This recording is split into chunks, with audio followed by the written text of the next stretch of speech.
I have way too many fireworks, and I'm going to set them off in the jankiest way possible. I'm the engineer, and today I'm going to make a firework launcher. It's safe to say you probably don't want to try this at home. This launcher I created is loaded with cartridges. The cartridges are made with bottle rockets, and the best part is, it's single shot or belt fed. It can even fire artillery shells, but we'll get to that later.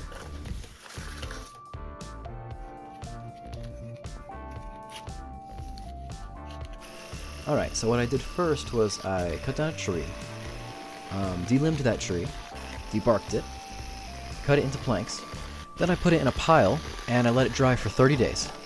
I was going to use those planks, but then I realized it wasn't the right kind of wood, so I scrapped that whole pile, cut down another tree, delimbed that one, debarked it, the whole thing. It got rained on, and the wood warped, so I went to Lowe's and I bought a 2x4.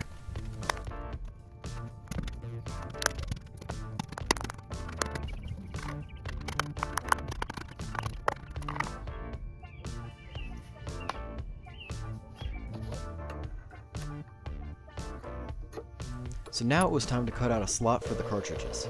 So I got out my drill press and I just started drilling until it looked about right. It only really needed to be big enough to fit a bottle rocket in it.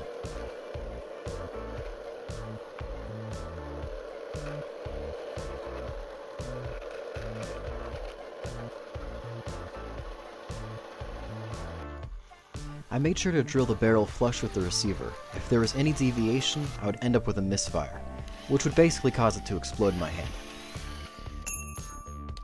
I then took a propane torch and I duct taped it to the stock. Understandably, this made it look 100 times more illegal. So at first I wanted the cartridges to be made out of sugar rockets that I made myself at home, and then I remembered that I don't know anything about rockets, so it went about as expected.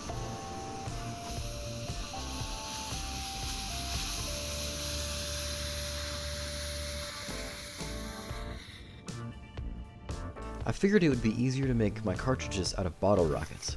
These particular rockets fire for about a second and then explode. I told my landlord I wasn't smoking, so I'm technically not lying.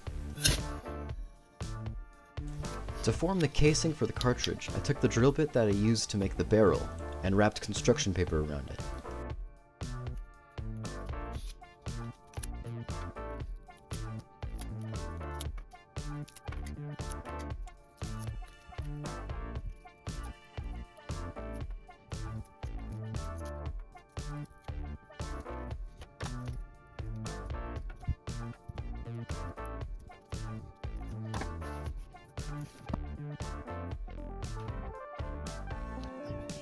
Conveniently, 3 of these bottle rockets fit perfectly into a cartridge.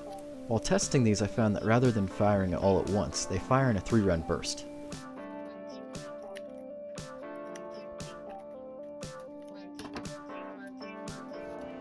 They were actually really easy to load and even fit snug in the barrel.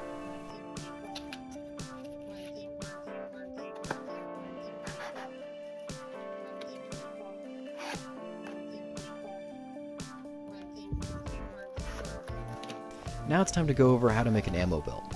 It's actually really easy.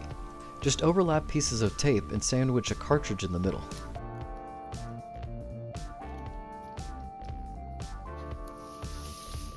In order to up the jank factor, I decided to put a can on the end of it, as well as iron sights that I won't be able to use because the propane torch will be in the way. But man, do they add to the look that we're going for, which is, well, I really don't know what look we're going for.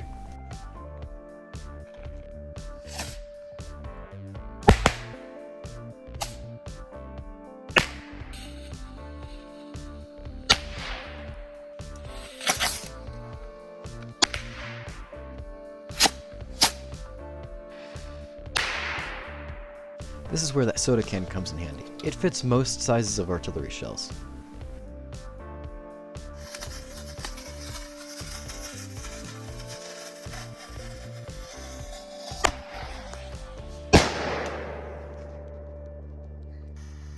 I've been your host, The Engineer. Thank you for watching. And if you stick around, I'll see you in the next one. Take it easy.